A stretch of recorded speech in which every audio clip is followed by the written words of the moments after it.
All right. So, looking at our questions for this module, the first one was how can a student's home language be leveraged as a tool for academic development? What strategies can teachers implement to ensure home languages are valued and actively included in classroom learning? And how can translanguaging practices be intentionally integrated into daily classroom instruction to support both language development and content learning? It was a lot of questions in one. Right. I But like to get line by line, or yeah, like question by yeah. question. So basically, looking at the first one with saying like how can their language be leveraged as a tool for academic development is really like a lot of what I was reading is just the fact that yes, that's what I'm trying to say. Being bilingual or not bilingual, but multilingual, is something that's like common except for Hmm. here. And as I was reading that in one of the articles, I was just like, that's very like eye-opening that like a lot of countries you speak multiple languages and like looking in where like might speak a different language within like your country and then like within like or your like town and then like the country adopts a different language. I just thought that was interesting because it's just not how it is here. Hmm. And so, a lot of other countries lean into the fact that they speak multiple languages and use it as a strength. And that's something that I feel like a lot of the articles have kind of been trying to get us to Understand. see as Hmm. educators of people that don't speak English as their native language is just like seeing it as a strength and allowing them opportunities in the classroom to use their home language when it's appropriate, I guess, to see. But that I got a lot of that when I was reading. Yeah, Yeah, I I did agree too. with you. And the in that chapter, which they're kind of jumping chapters when you look Yes, through but yes. Mhm. um the chapter when it was in chapter one, it was discussing how the student should have a right to have that home language. And Yes. many of the students that you teach in your classroom that are going to be ESOL, they have a tendency to choose not to speak those home languages because, for whatever reason, whether it's they're just nervous to or whatnot. But it's kind of like I know that with the kindergartners, they kind of look like, shy away from it. Even if there's another peer in the classroom that speaks that language with them, they'll have a Mhm. tendency to kind of shy away from even speaking with each other.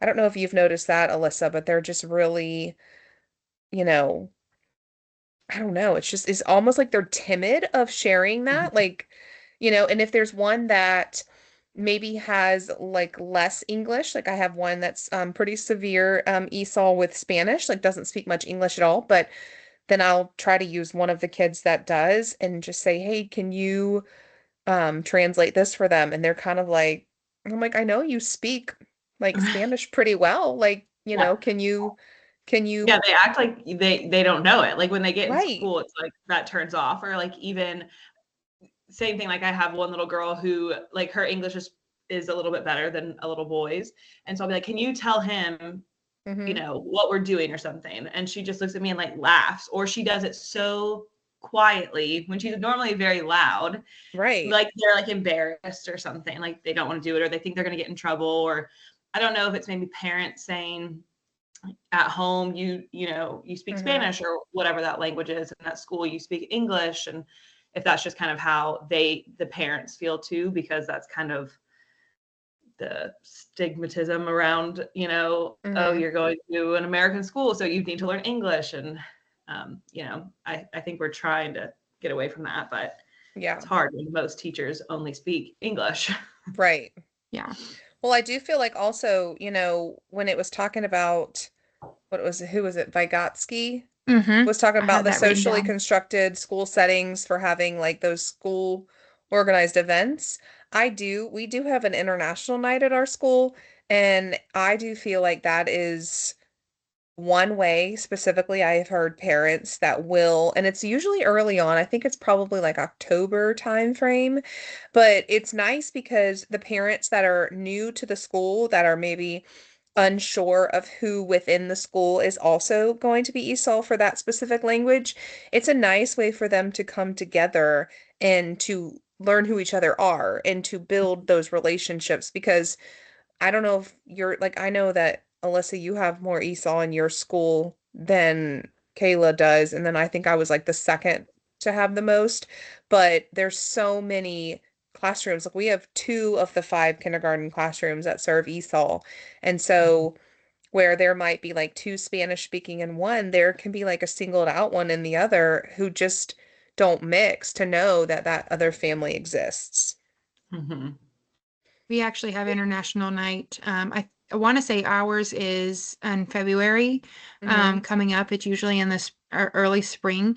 But that I agree, it is a way that really allows them to like come in and just like feel comfortable, like showing, like their culture. And I feel like I kind of thought more about that in the last course that we took, about ESOL students and things, and how like it really does, they probably feel very comfortable coming in and like showing, somehow their culture, whether it's like a dance or some sort of artwork, or just like different, just being able to share it and speak in their own language, and like having and seeing other students at the school that also speak the same language, because we have so many languages. It's not like, I feel like a lot of times in the readings it'll just be like Spanish and English, and it's like Spanish is like not even close to like what most of our students speak that are in the ESOL program. Like we have so many other languages, and I feel like just being able to see other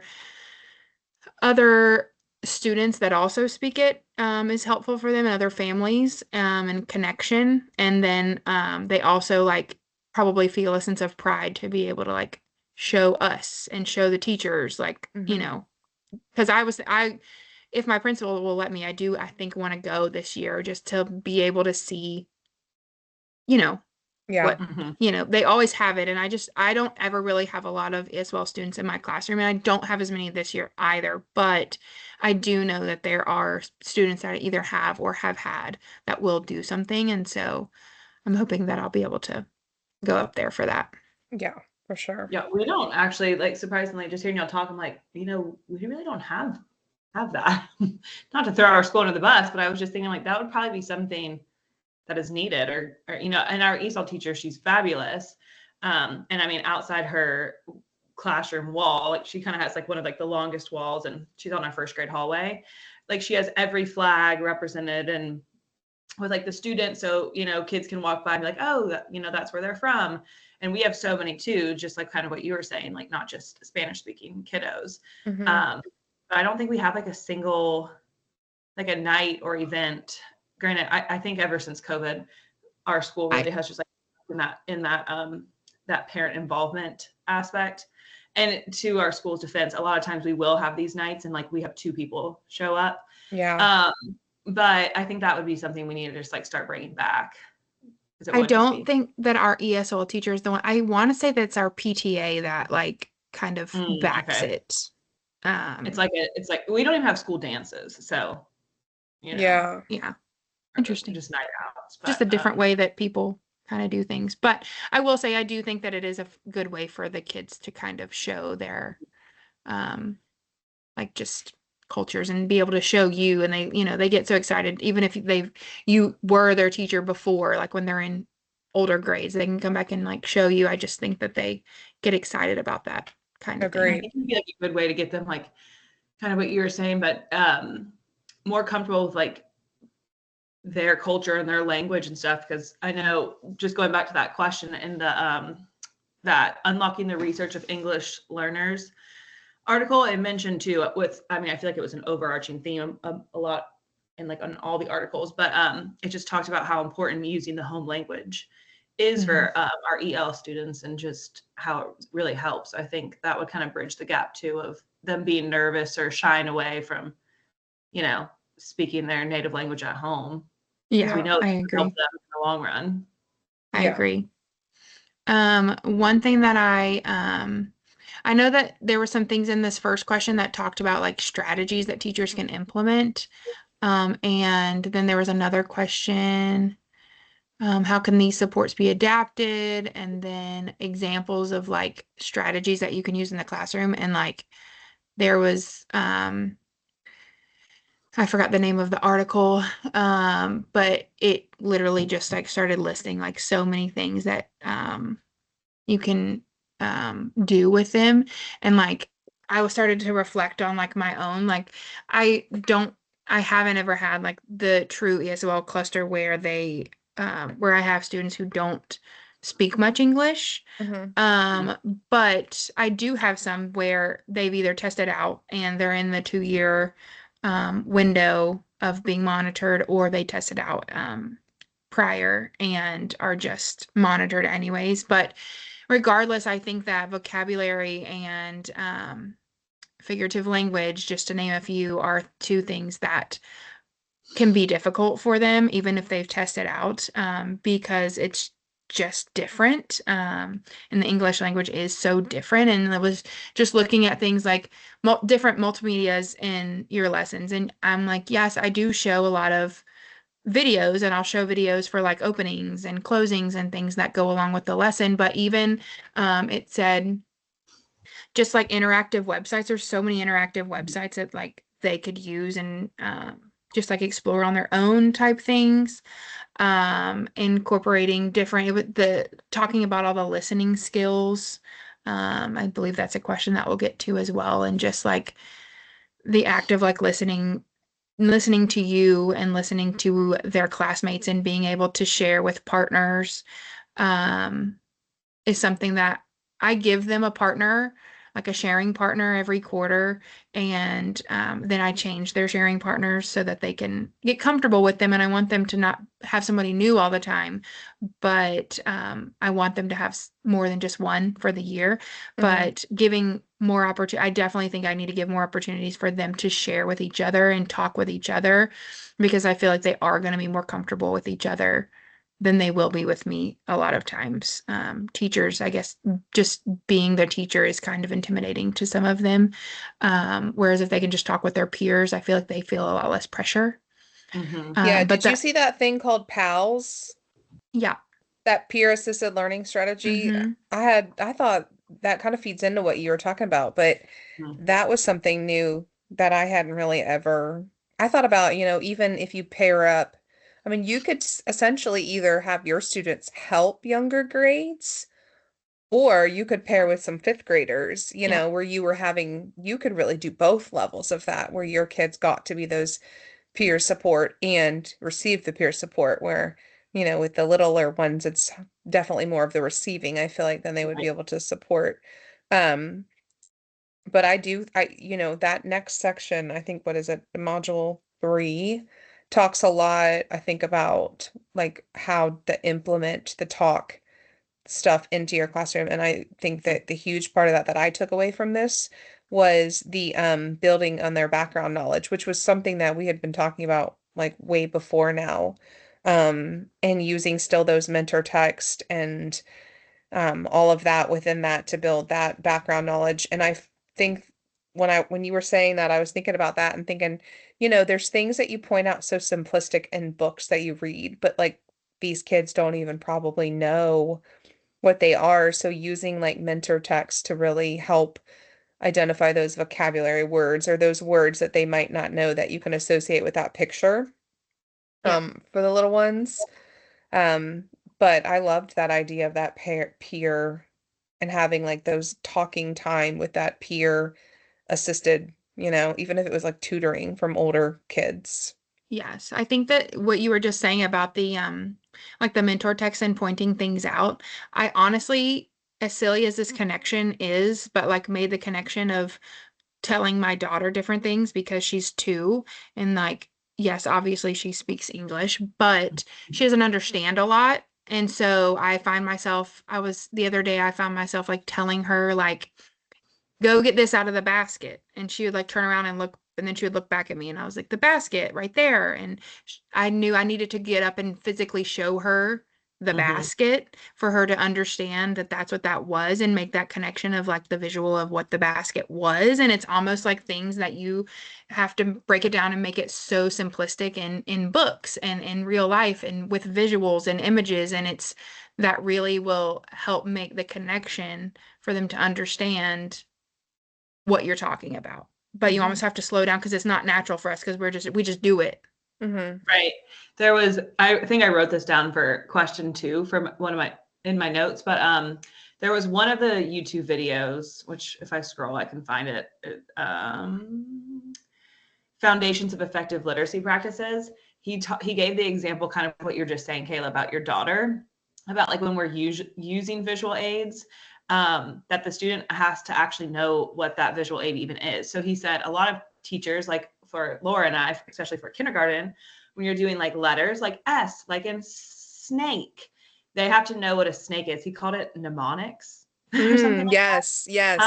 and that they might not know what a snake was. He said that like in Spanish, snake is whatever. It starts like I would butcher the word, but it doesn't start with it doesn't make this sound. So he was like, they have to really know what the visual means. So going off of like kind of what you're saying with the peer assist, I think it would be nice for kindergartners if they had like a mentor in 2nd or 3rd grade, like to kind of even build that gap, or bridge that gap. I mean, for some of those things that I don't even think about, because I do that with my students all the time, like sit, and like I might hold up a picture card of like sitting, or like rug, or like come here, or stop. Just everything is to them probably like, what the heck is she saying to me right now? Like, I don't know, what that means. Like Everything's so words, new to them. Yeah, you really have to like dive into what does this mean, or especially if you get to a word that means multiple things, like homonyms, which we talked about that I think last course. But it's just such a huge learning curve for us as well. Right. On how to do it. One thing that I know that I do in 3rd grade is put a lot of like I'll tell them multiple step directions, and I put a ton of directions on the board afterwards, because usually I'm meeting with a group and I don't want everyone to come up to me, what did you say to do next? What did you say to do next? So it's usually on the board. But even breaking that down and making it simpler, maybe adding a visual. But what I will do for some of my students, and in the future, this class has kind of made me think to, if I have students in there that don't speak English well or don't speak it at all, is like going and checking in with them, and making sure like, hey, do you understand what the directions are? And just making sure that they understand what they're supposed to be doing, but really making those directions simple instead of making them, as detailed as I do sometimes, and adding a picture with things. One thing that I saw of a best practice to do in your classroom is making your routines consistent and like doing the same thing, because when you break in like the norm and what they're doing, they can't rely on it being the same, and that's hard for them. And so I thought that was interesting as well, because obviously we want to do that all the time, but sometimes it's hard. But trying to keep it as consistent as possible as far as like the structure of your literacy block. Because I mean, that was that clearly defined. Did you read about that sheltered instruction, setting those clearly defined goals? yes. Yeah. That's like, to me, the I can statements of kind of like Yes. preferencing like what you're doing and why you're doing it, to make sure that you're building those skills for those students and them to understand. Because one of the things that I was just looking back through, that really stuck out a lot to me was that there's so much in that, what is it? I think it was chapter 1. I was just trying to see. In chapter 1, that's about that motivation and all those different layers of motivation: integrative motivation, instructional motivation, assimilative motivation, and then that affect filter, where the learning of the attitude about the role of their new language. Like, they have to kind of want to, and I do think that the little kids want to, like they have the drive to want to, but I do wonder, like, I think they have that intrinsic motivation, that just the curiosity of things. But I don't know that sometimes these older kids that don't make the decision, or have to be coming over for whatever reasoning, that their parents, and they've established still relationships and friendships there, and then they're moving to this new country, I feel like that's definitely something that their attitude would be very different in the middle and high school than you would see into an elementary student. Yeah, it probably wasn't their choice to come, and they Right. probably, it makes everything a lot more difficult, and they don't Mm-hmm. understand the reasoning, so they're a little more resentful. Yeah, I could Mm-hmm. definitely see that. Could definitely see that. And I definitely think that with just all three of, and I'm assuming that like, and I obviously haven't taught third, but differentiating and flexible grouping is just part of good practice Yeah. in even without ELLs, but it's Mhm. definitely important with them. Yeah, and Yes. I think you mentioned it too, Kayla, with just like giving the directions. I read somewhere in the articles and textbook or something how it just talked about just like previewing the materials and using cognates for like when you're giving instruction stuff, or what did it say? Like something about um, basically like once you're giving the directions, you can also do it in like they're in the home language so that they're really making sure they understand. But that I was thinking when you were just talking about putting the directions on the board, I was like, I should probably even start doing that too, because I don't know if you feel this way, Laura, but we were just talking about kindergarten as a whole, like not even Mm-hmm. our ELL learners, but all of kindergartners right now, it's like you give them one step and then you try to add on a couple more and they're like, wait, what am I doing? Like, I feel like Mm-hmm. no kids are grasping. It's like they're all at this like one step. Like, that's go get your pencils. Okay, now put your name on it. You can't be like, go get your pencil, put your name, and like give me your secret signal. Like they Mm-hmm. have no idea what you're talking about. Yeah, it's a little bit like how year to year you'll have kids that just naturally know the progression of the way the day is going to go.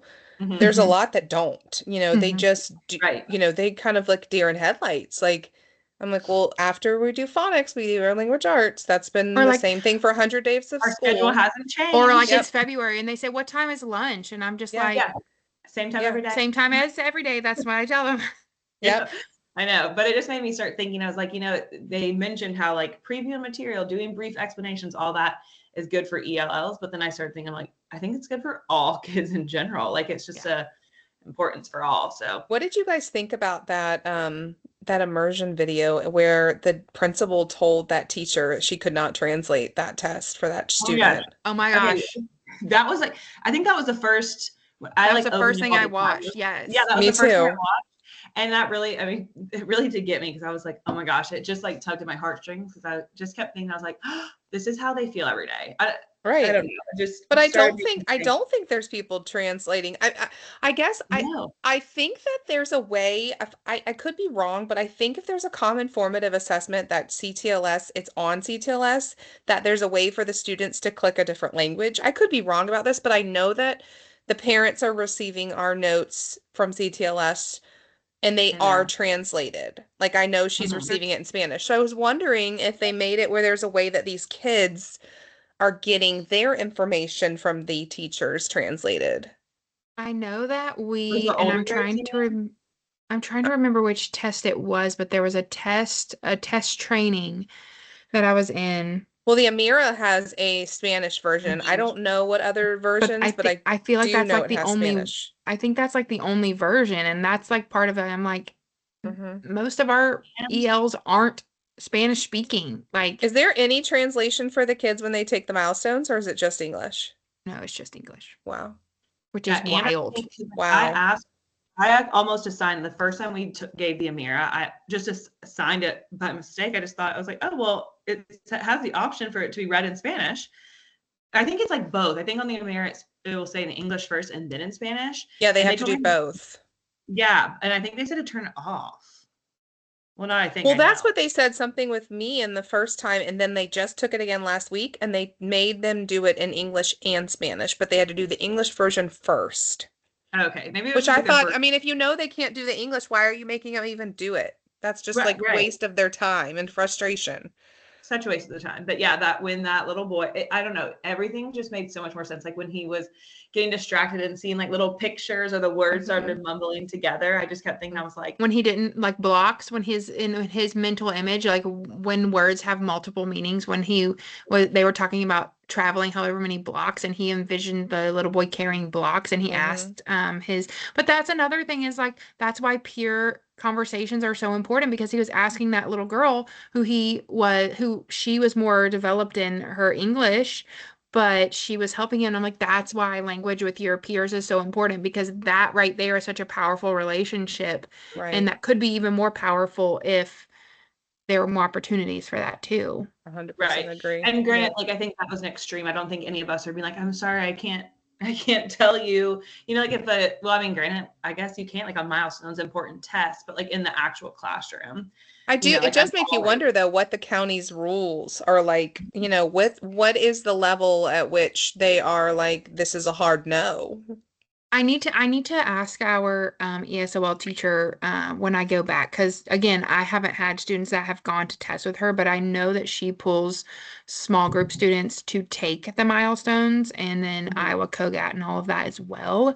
Yeah. And she will pull a group of students, and I know that well, I won't say I know. I'm pretty sure that she can read the test to them, but I don't think that she can read it to them in anything other than English. Like, I think they can listen to her reading it instead of them having to read it. But I need to ask her what kind of accommodations she's allowed to give on those standardized tests, because I honestly just haven't, because I haven't ever had to know, kind of thing. But I would be curious, because I mean, even listening is a little more helpful than Mhm. having to read it yourself. Right. But for some of them, I don't know if that even really makes a difference. Right. Well, just wait. Have y'all's kids taken the beacon? Yeah. We don't have to take it, they said, till spring, and it's only math. So yeah, that's us too, but our kids have to take it now. I guess, I don't know, maybe it's from school to school, but it's for kindergarten, just specifically just kindergarten. It's just going to be a screener for gifted. But like It's terrible. so we had to do like the practice with the kids. I'm bored. The voices, I'm like, what is he even saying? It's so many steps. And I just kept thinking, like, forget It's our awful. our ESOL kiddos. I I don't even also know what he's just doing. totally disagree with that being the way that you get a kid into Oh my Target. gosh, me too. Me too. So we had to take it at the beginning, and it took multiple days. And we have to take it, I think, 3 times a year, like we did RA and MI before. But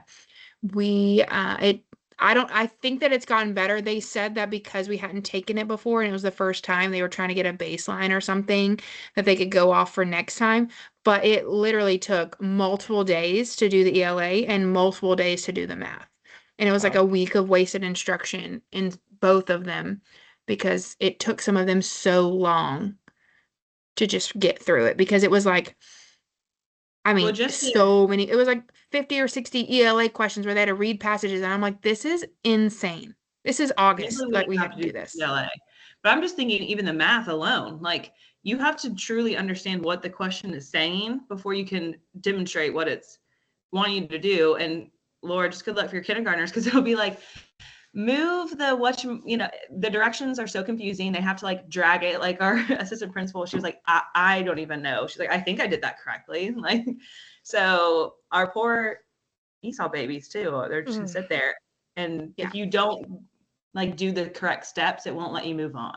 So Wow. yeah, we take it next week. So I'll Great. let you know how it Yeah. goes. Let's see. We've kind of talked a lot about a bunch of different ones, but I also feel like a lot of the questions were kind of related as well. Um, Instructional supports that are essential for multilingual learners. How can these supports be adapted to meet the needs? I talked about Moises in the immersion video, and just like creating the visual cues in his head, and the Mm-hmm. blocks example, and that, using visual cues amongst different subjects, and not just reading, but like, visual cues in everything, as much as possible, just because pictures, I think, are so powerful for them to be able to see and realize, but in the same sense that they could see a picture and they don't know what something is. So like we said earlier, like breaking it down and making it a little more simple for them. Mm-hmm. Um, I had slides, visual, partner talk, bilingual glossary, which I thought was really cool. I like that too. That I yes, I like saw. that. And then again, I had that peer assisted learning strategies, mentor text, shared writing. The county's webs are PowerPoints for writing have been really good for kindergarten. We've used those a lot, and they have some shared writing activities that are really good in there. And then I still had that, home language, background knowledge, Um, and then it said, one of the things it said in that article was it was educating English language learners. It said, encourage that peer-to-peer learning opportunities because speaking is important to generate that feedback, which is that efficacy. So, I mean, that all is kind of like goes hand in hand with what we already said with the other Yeah. stuff too. Yeah. And making I know we talked a little bit about this in our last course on this, but like being able to allow your students to see themselves in the read aloud. And, I just immediately thought about the book Chocolate Milk, Por Favor, and how Yes. that book has English and Spanish words in it. And, just allowing that diversity in your read alouds so that they can feel the connection and they can feel like they're seeing themselves in the book. Because for me, as a Caucasian female, I saw myself in a lot of books, and that's not something that I ever was just like, oh, people don't like. I was, Right. kind of naive to the fact that other people don't. And so like making a conscious effort to do that is important, especially if there's books that have even just little words in it that has a different language as well as English. It kind of can be very powerful too. Yeah. I also think that Yeah. with like the littles and I mean I'm sure third grade still, but using like a lot of hands-on activities, like picture cards or letter tiles or, even just dry erase markers with the boards, just bringing kind of those in. I think giving them something that's tangible can distract their mind from sitting there like, why do I not know this or why I'm not able to do what somebody else is doing? So I find that is very effective as well. Yeah, I agree.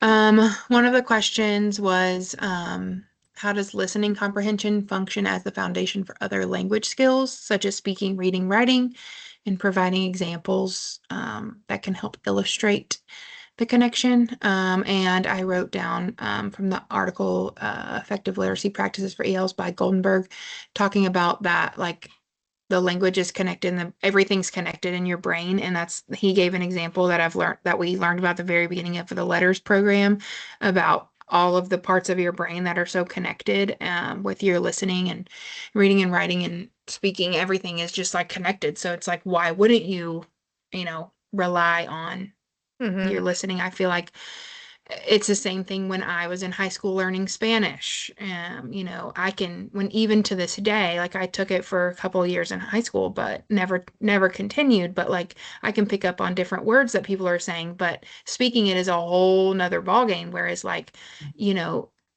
when people listen, even when I went on my honeymoon, a lot of the people that worked at the resort, in Cancun would talk about how they would watch American television or listen to American music, and like the listening helped develop their speech. So, that's just kind of emphasizing that it's all connected too. Yeah, and what was it? Reading and writing are not instinctive. So, Yes. it was I was trying to find exactly where I wrote this in there, but something, it went about, oh, here it is. It's the Module 2, Fisher and Frey, 2019, that listening stations in content area. Listening is not instinctive. So it was the Hurrier model. And I thought, they talked a lot about listening centers, and we do listening centers in kindergarten. And one thing that we started to do this year was made a very it talked about having that response sheet in the listening centers. And we actually created that listening response sheet because we were talking about through the letters training as well that like how listening comprehension, and it said this again in one of those articles, listening comprehension outpaces the reading comprehension because instinctively like you learn to listen first, so having those dialogues and those conversations and then comprehension is going to build upon those other collaborative conversations and things like presentations or readers theater or storytelling or whatever that is that you choose to do. Because I personally find it more fun to listen. That's why I like to choose audiobooks. Right. So I think kids that don't feel confident reading, they typically will want to listen. It doesn't feel as heavy to listen. Right.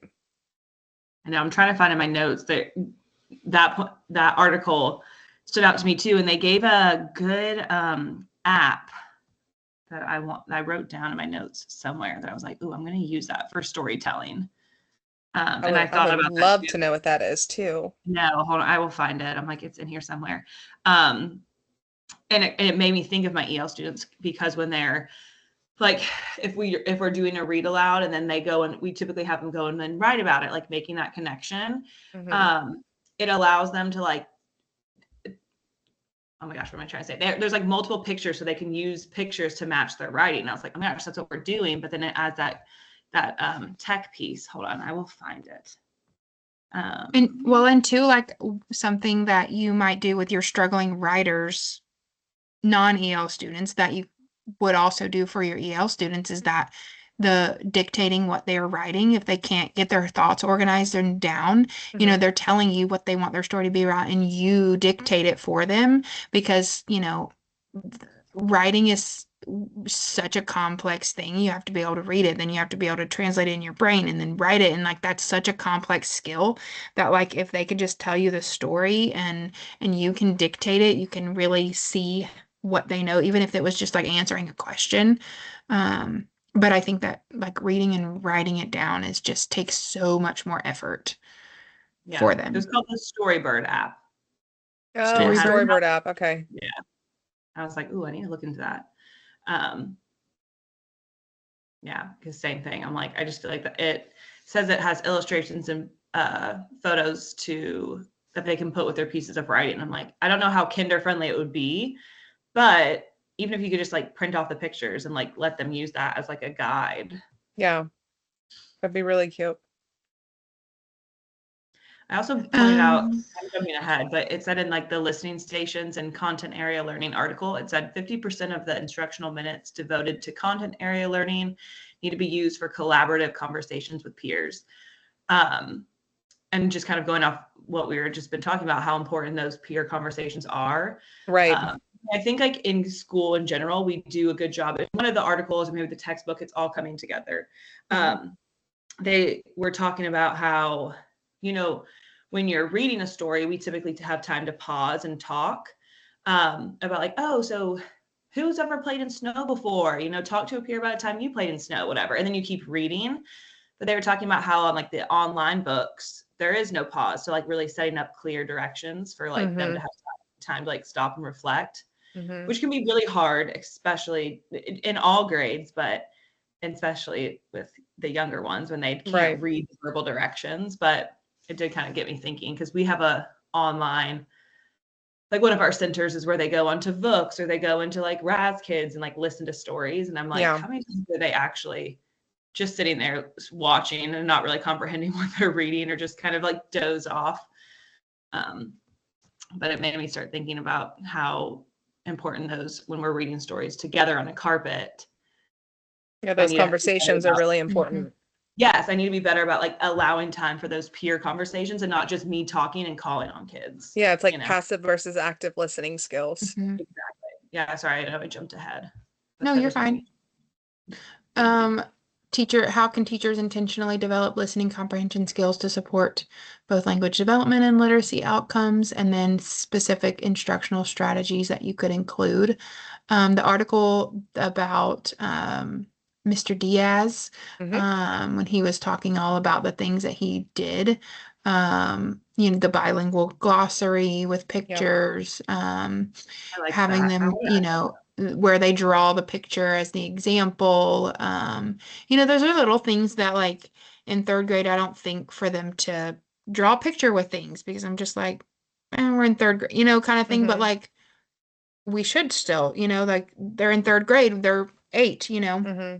So I don't think that is necessarily a bad thing to incorporate, including information in English and Spanish in his PowerPoint. So including multiple languages, knowing your class and knowing the languages, including little things like in your PowerPoint. Because I think that if I had a student that spoke Portuguese, or I had a Portuguese word under a picture, like if we were learning about the explorers and one of our vocabulary words or something, and I had it in English and I had it in Portuguese, like I think that student would see that and just be like, wow, like feel excited and proud, like, oh, I know that, Yeah. and then allow them to say the word, pronounce it correctly, because I probably would butcher it, and telling them, hey, like even ahead of time, hey, I'm gonna have this.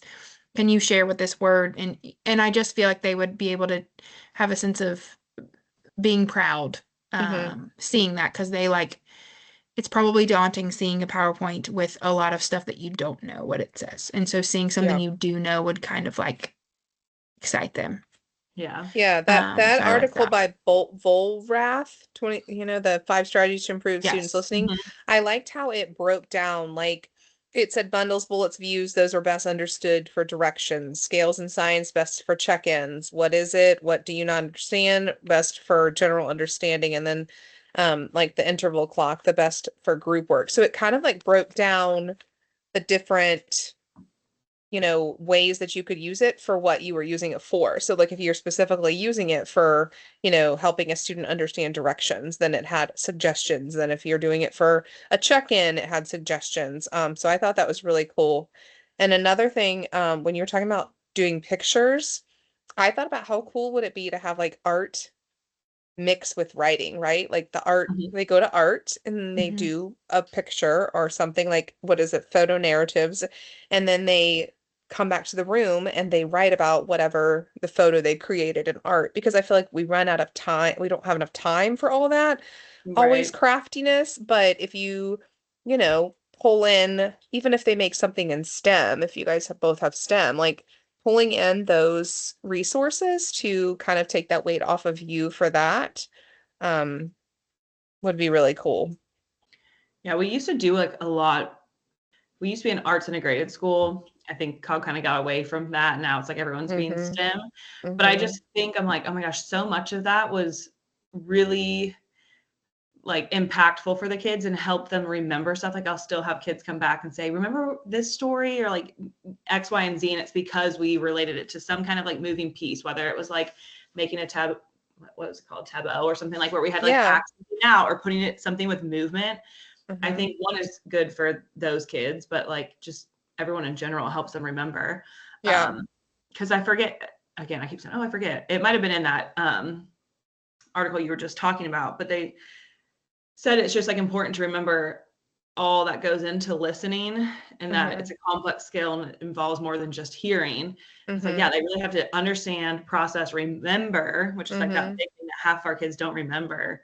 And I was like, I think involving the art, that would be like a good piece because Yeah. I think it just, Because they can tie it into Mhm, content. Like you could tie it into a figure or a reason why, like, for example, with like American symbols for kindergarten, you could have them create an American symbol and you could write about it and you could even make it fictional.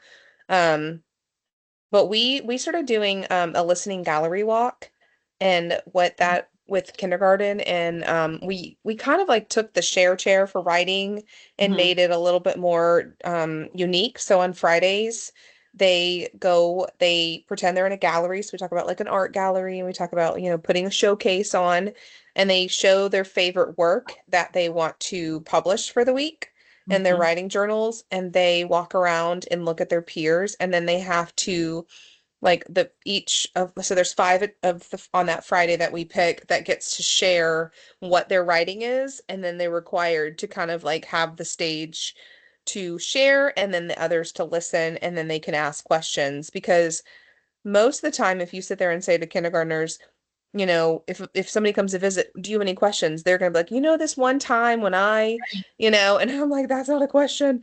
Um, question. so it really helps to build those knowledge of the skills of like generating questions, and it also requires them to actively listen and be participants in that engagement with each other. And they've just had such a good time with it, and it's working towards something that they want to publish, so they want to be proud of it, whether they need help or not. It's, I'm proud of this because this time I used a punctuation mark and I didn't last week, or, they're using these, you know, I wouldn't say adult, but like very mature conversations to Mhm. express themselves, which obviously builds with time, but it's been really, really cool to see their little brains working. So sorry, Kayla, well, I guess you could use this in third grade too, but I was like, wait, can you walk me through like, okay, what does that look like Monday through Friday? So Friday they share, but is Monday, do they all have like the same So writing topic if you or use the Cobb County PowerPoints, there's usually something Mhm. that they're specifically talking about, whether it's the who or the do or yeah. like whatever it is. Like Mhm. last week I think was oh gosh, what was it? Fragments, sentences that were fragments versus like real like sentences. But there was there was like a cutesy little way that they explained it to them. Mhm. But so it's just whatever. Like they write, we'll do content based with writing. So we might write about an American symbol or we write about Martin Luther King. And Yeah. so each week they can write about whatever they want some days too. So we're not always prompting them with stuff and they pick anything that they did within that 5 days of their writing. And they have like 15 minutes to kind of like check over and make sure that they fixed almost like editing of that Mhm. work, adding to the picture, adding a sentence that's a little more details that they might want to add that they didn't have time for. So it's revisiting a work. And then within that share time, they get to pick one of theirs and they just lay it on their desk and then the kids walk around and they look at like quiet music and they walk around and look at their peers' work. And then we like have a strategic way we pick five, right? Like they're not, Mhm. Right, right. So it's gonna be and 5 every time. yeah. And then out of the five, we pick a king or queen and they get a crown. That was the king or queen of writing for the week. And Oh, yeah. we have them sit in the share chair and share about their writing and why they picked that one and what they liked and what they were trying to express. And I mean, we get feedback, like, oh, I would have loved it if you would have written about your friend and her name. I would have loved to know who she was. So next time, instead of Yeah. she, maybe add her name so we have more details about that. And so, it's just a fun little way to have conversations, and obviously you can't fit them all in. Right. I'm So gonna it do just that. gives them time to express, you know, and it's interesting to hear because they're so I'm not saying like they're just it's so hard to write and produce that, but they're Yeah. like some of them is like Yeah. diarrhea of the mouth when you Yeah. actually go into detail about what they were writing about. And it's just so cute because you're like, wow, that is so cool. And I Yeah. wouldn't have known any of that if I wouldn't have had that conversation with them. Yeah. No, I like that. I'm gonna do that. Yeah, it's really We neat. need to be better at looking at at the Cobb ones. Like we look at like the standards and go from there. But when Yeah, you're just talking we did them at the beginning of the year. And then we just felt like they were kind of repeating. So we were like, they're very repetitive. yeah, so we were like trying to plug in our own stuff. Like we've been writing about Martin Luther King. Hmm. Um, and then, but anyway, I just like that would be They super almost like cute. have to have something like that. I feel like our writing has been like we do a portfolio and so each quarter we talk as a team about like what we've seen and what they need improvements on. And all across the board, we're all like it has been better this year, but I think it's because they're excited to work towards this thing on Friday, and it's like this moment to shine and they all want to talk about themselves. So it's Right. like their freedom to do that. And that going back, just like tying it all in with our EL students, that gives them more opportunity to have that peer feedback. And Hmm. because we do grows and glows, but like they're Yeah, just kind of so used to that. This would be really fun and it allows them to like take ownership. Because we were right. talking about how we feel like as a kindergarten team, where you fly. I think you are as well, Yeah, right? yeah, yeah. What we were saying, we're like, this is our first year doing it. And we feel like a lot of our kids, they can write words, but when it comes to the sentence part, they're like so overwhelmed. And like writing has typically in years past, writing has been one of my favorite things to teach. And like, I feel like our students love writing. And this year, we feel like as a whole, like no one has imagination. Like they're just, Hmm. it's like pulling teeth. And then they're like, Yep. I can't do it. I can't write a sentence. And, we do like the tap out the words, write the line. So I Yeah. think I'm going to bring this back to my team because I was like, wait, this would be so cute. Yeah. I think they would do really I well. I can like we last year I would say because I was there for the whole year, but last year I think most of my team did the same thing, but we kind of each quarter, since we focus on writing obviously a lot more in our writings, and we get 1 to 2 pieces done in a quarter. And so, since we spend so much time on them, we wanted to spend time sharing them. And so, we would have like I would bring in like little snacks, and the first quarter we shared just within our own classroom, and they got to read each other's work and write different things down on their like reflection sheet for their peers. And then another second quarter, we paired up with a second grade classroom, and they shared their writing, and the second graders shared theirs with them. And then we shared with parents. And we last year, if I was there all year, we probably would be doing it this year too, but we published our opinion writings in a book, in one of those things that you send off or whatever. And so then we invited the principals to come in quarter four, and we shared their writing from there with them, and they got to see it. So like having a specific, knowing they're going to share it and like a different way to share it, they really liked. So just finding different ways for them to share their writing and taking ownership of their writing. Writing's one of the most difficult things that kids will do. Just it's hard. It's hard for the native English speakers, much less Yeah. the non-English. It's just the hard. And it's what a lot of people say they don't like. Like a lot of students don't enjoy writing. So being able to like excite them about it in any way that you can, I think's important. Yeah, for Well, sure. yeah, And when it comes about sharing. Just saying about like I had just met with our ESOL teacher, and she was just kind of talking about how important it is to like really point out who, like when you're doing your writing or even in the reading, like who is the who in your story and like the where. And it seems like that's what Cobb was doing with the writing plans. So I was like, oh, I need to start looking back at those. Do you guys? Oh, sorry. Go ahead. Oh no, sorry. I was gonna say we team plan, so I need to bring those back to like our the girl who does the writing. Because writing person. We need to give those a second chance, because I feel like that's even important for our ELs. Because that's what our ESOL teachers focus on. Is there anything else from the readings that you guys felt was worth discussing? I feel like we've hit a lot of it, and honestly, a lot of it, I felt like the questions were related in a lot of ways. I feel like a lot of the reading was like repetitive. Yeah, they had the same theme. Yeah, they mixed well together. And I really enjoyed listening to the was it the webinar too, and just having a different thing other than reading. So no, I think we hit everything.